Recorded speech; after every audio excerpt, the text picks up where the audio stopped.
ফারিনের কথা অনেকেই বলছিল যে ফারিনকে খুব ভালো লেগেছে। যে ডিরেক্টর, এটাই তো আমার কাজ যে আমি আমার আর্টিস্টকে তৈরি করব। একটা সিনেমা আসলে কোনো ইন্ডিভিজুয়াল পারফরমেন্সের উপর দাঁড়ায় না। আমি অ্যাজ এ মেকার এটা করতে পারবো না। যে অ্যাক্টিংটা চেয়েছি ওরা সেটা ডেলিভার করেছে। ফারিন আবার খুবই গল্প বুঝে কাজ করে। না, তারা দুজনেই ভালো আর্টিস্ট। দেখুন না, এখানে তো আসলে আমি একজন ডিরেক্টর, আমি চাইবো আমার আর্টিস্ট কিরকম পারফর্ম করে, এবং তারা দুজনেই গ্রেট পারফর্মার, রাজও ফারিনও। সো সেই জায়গা থেকে তো তাদের নিয়ে অবশ্যই আমি হ্যাপি। এবং ফারিন যেভাবে নিজেকে নাটকের এবং ওটিটির পরে যেভাবে কমার্শিয়াল সিনেমায় নিজেকে যেভাবে প্রেজেন্ট করলো, এবং সেজন্য আমাদের পুরো টিম এফোর্ট দিয়েছে। একটা সিনেমা তো আসলে কালেকটিভ এফোর্ট, তো সে ফারিনও সেটাকে রিসিভ করেছে এবং সেও পর্দায় সেটাকে এক্সিকিউট করেছে, এবং তাকে দেখতেও সেভাবে বড় পর্দা। এবং আমি দেখলাম ইন্ডিভিজুয়ালি ফারিনের কথা অনেকেই বলছিল যে ফারিনকে খুব ভালো লেগেছে, তাকে নিয়মিত দেখতে চাই। তো অ্যাজ এ মেকার এটা আমার জন্য খুব আনন্দের যে যদি ফারিনকে, যদি আমি যেহেতু কমার্শিয়াল সিনেমায় লঞ্চ করেছি, এটা যদি ইন্ডাস্ট্রির জন্য যদি একটা নায়িকা যদি আমাদের অ্যাসেট হয়ে যায়, সেটা খুব ভালো হবে। না, শুধু রাজ ফারিন না, যদি বলেন যে একটা ছোট চরিত্রও করেছে, সেও আমার কাছে সমান গুরুত্বপূর্ণ। কারণ একটা সিনেমা আসলে কোনো ইন্ডিভিজুয়াল পারফরমেন্সের উপর দাঁড়ায় না, সবাইকে মিলেই সিনেমাটা হয়। মানে ধরুন যে একটা সিন করেছে, যে একটা দৃশ্য করেছে, সেও আমার কাছে, কিন্তু ওই দৃশ্যটা খারাপ হলে কিন্তু সিনেমাটাই খারাপ হবে। সো আমার পক্ষে আসলে একজন নির্মাতা হিসাবে এটা বলা কঠিন যে কাকে আমি মানে বেশি প্রেফারেন্স দিব। এটা আসলে আমি অ্যাজ এ মেকার এটা করতে পারবো না। এখন আর্ট এমন একটা জিনিস, এইটা খুবই সাবজেক্টিভ। মানে আমি হয়তো যেটা আমাকে হয়তো মনে হলো এটা আমার জন্য 10-এ 8, এটা আরেকজনের মনে হবে 10-এ 6 বা 10-এ 10।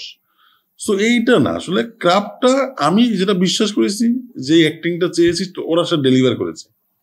আমি অ্যাক্টিং ব্রিফ করেছি, ওদেরকে বলেছি আমি ক্যারেক্টারের পার্সোনালিটি এরকম, ক্যারেক্টারের মাইন্ড স্পেস এরকম, ক্যারেক্টারের সাইকোলজিক্যাল জার্নি এরকম।